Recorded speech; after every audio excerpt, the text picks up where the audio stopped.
I've been looking into the idea of putting giant solar stills in the ocean and or constructing a huge water pipeline from up in Norway in the Arctic Circle, where you can sort of just get big trucks to put ice into a sort of device to melt the water, put into a pipeline, an insulated pipeline, obviously so it doesn't really freeze, and then pipeline it down from Norway onto Denmark, down to the Low Countries through France, through Spain, across the Straits of Gibraltar into North Africa to provide drinking water and water for irrigating crops. Now, I was working from the Keystone Pipeline in the United States as like the model for this to sort of estimate costs, and because it is rough, it's a similar. The Keystone Pipeline is slightly shorter than the distance between, say, Oslo and North Africa.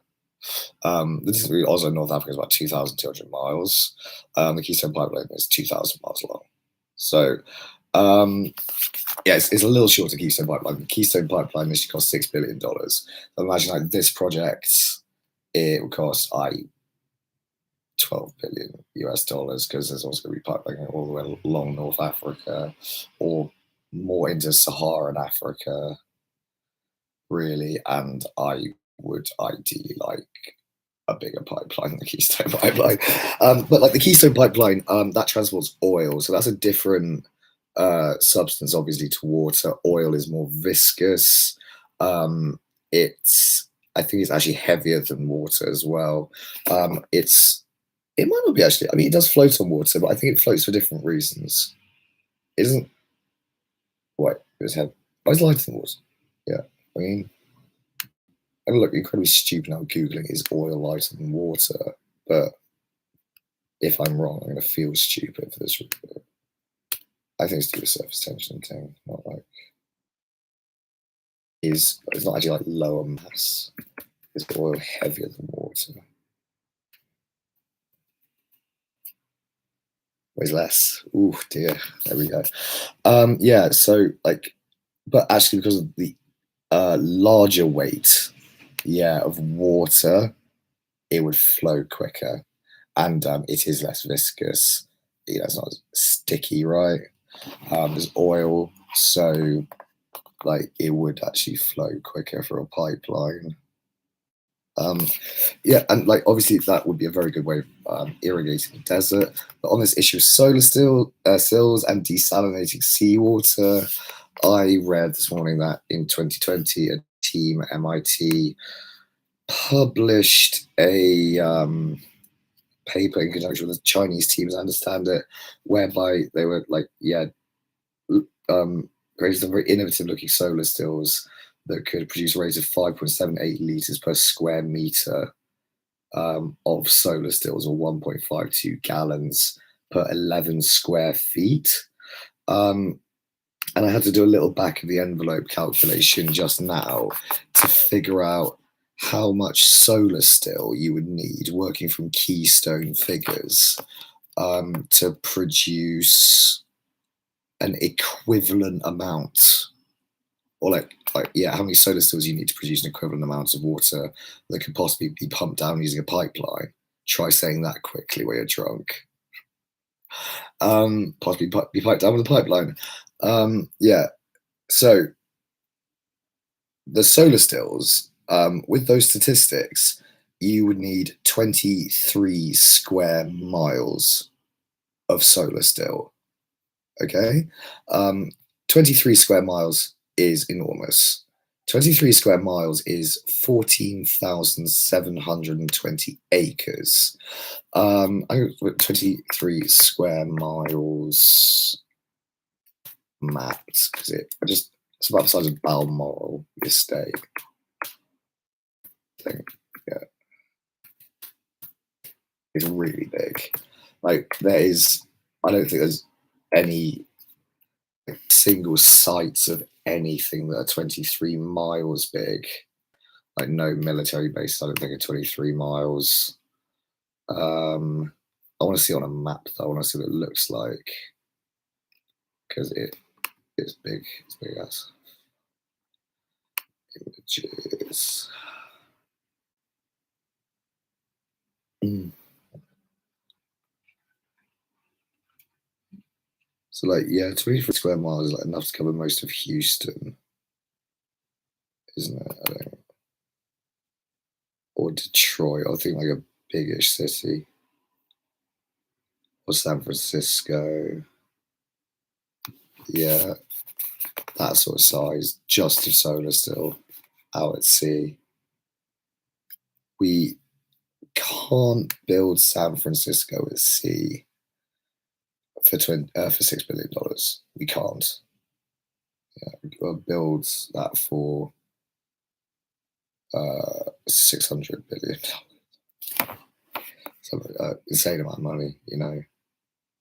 Then again, like, actually, could we? Because like, I'm thinking, like, these cities in China, but then we don't have to build a city. It is just solar stills. Maybe it is possible. And if so, is it less expensive than a pipeline? I do not see it being less expensive than a pipeline, I have to say. Hmm, I don't see that, no.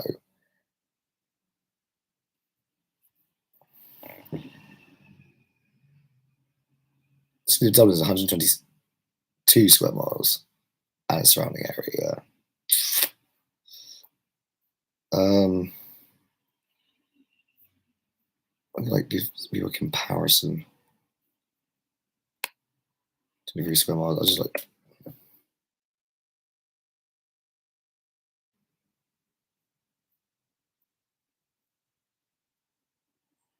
like yeah, like the size of a large country estate is what that is. Mm. 23 square miles visualized. Come on.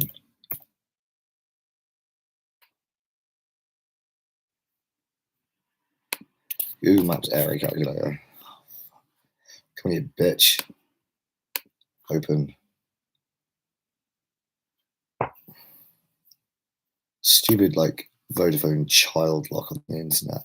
It was like kicking me off various things. And I got rid of it the other day, but it's come back again for some reason. Ah,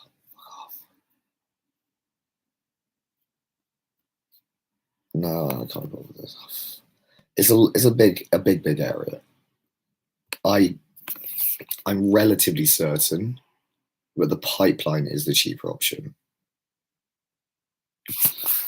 Yeah, like imagine like it would have to be like pontoons of solar still out at sea, converting seawater into fresh what distilled water. Yeah, for irrigation. That is a bad idea to do it though. I don't think it is at all. Um, I think it's.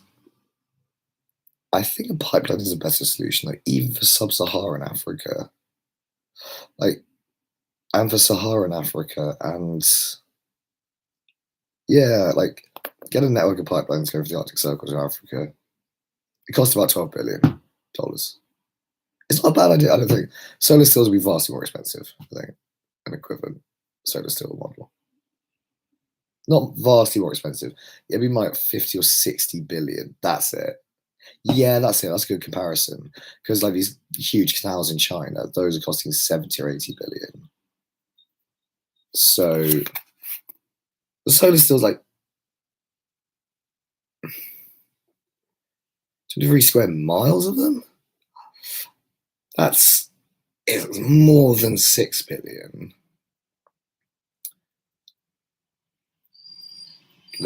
I don't see it being less than 10 billion.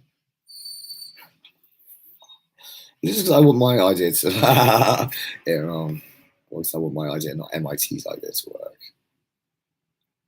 Well, the solution is actually have both those things if you can, which is really what I was trying to say. So, like, a pipeline is like this. Also, this MIT thing is not proven really. Well, it is, but not in terms of its cost effectiveness. That needs to be estimated. I don't know how I'd go about estimating it, but I was just working from the statistics that MIT provided. and do your back of envelope calculation. I don't know how much that system costs to produce. I don't know, like, the ongoing costs associated with art, etc., etc. So all kind of speculative, but still very, very interesting, I think. And a pipeline that would certainly work. It would not be that expensive. Pipelines are not that expensive. We've been building pipelines for a very long time. Well, we've been building canals for a very long time as well, but these big stupid canals in China, they're just, it was the wrong solution. And I've had a big argument on Reddit with engineers about this already. They're saying, like, oh, there'd be so much more water, it'd be so much more expensive, you need so many more pipes. I got into one argument with one engineer, came down and was like, oh, but you need 100-foot pipe made of concrete. Like, this is ridiculous what you're talking about. Like, or you need 10 10-feet pipes made of concrete. Do you see what I mean? Or, like, it's 10-foot pipes made of concrete is not that expensive. And if it were to do with the length of the pipeline and the quantity of pipe, the water pipe taking water from Turkey to Cyprus is only 40 miles long, costs $500,000. By that logic, if it were about length and size, and that's the only thing that impacted costs, then the Keystone pipeline would have cost $300 million US. But it didn't, it cost 6. Pipelines quicker, easier. Yeah, definitely. Canals, terrible idea. China, they were really just trying to show off, I think, with that, and trying to show their industrial might more than trying to actually irrigate anywhere. Pipeline, be done by now. That'd be done by 2005. Yeah, with China probably 2005, started in 2003. But whatever, ego, isn't it? So I don't, show off, not practical.